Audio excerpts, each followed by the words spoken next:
So essentially a gap filling, bridging, exposing, and also giving the complete exposure for the individual is the objective of this internship scheme which we brought in July.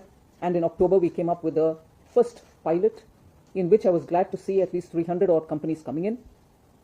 And later enrollment was started. There was a transparent process through which the website was available. People could go register themselves saying, I'm from this PIN code.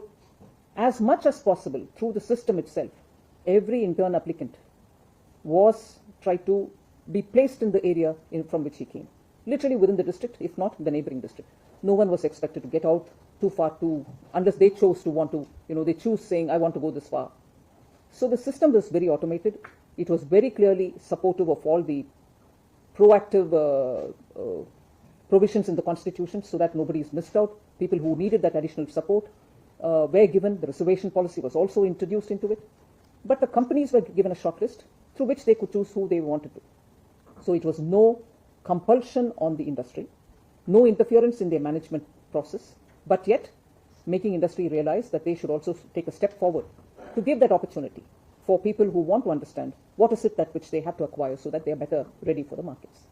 So the pilot ran, and the second pilot, if I may call that, is now expanded, and I understand it covers more than 735 districts in the country, which means all states are covered, union territories are covered, and in this second phase, more industries have come forward, 325 industries have come forward.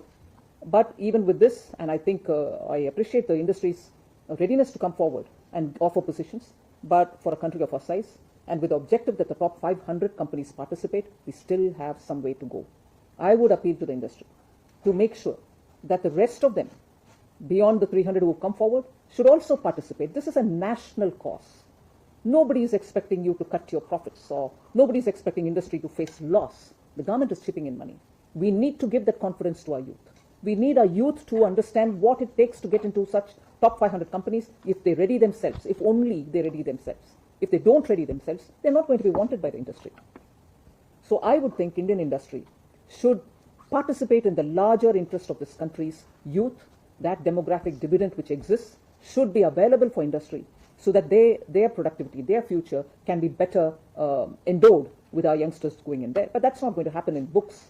You need to participate. You need to open that little window so that people have a peek at what you're doing. And that's how youth will be tempted to build themselves, give them the capacity so that they can reach those positions for which they are ready. So, yet not ready, but they should be ready.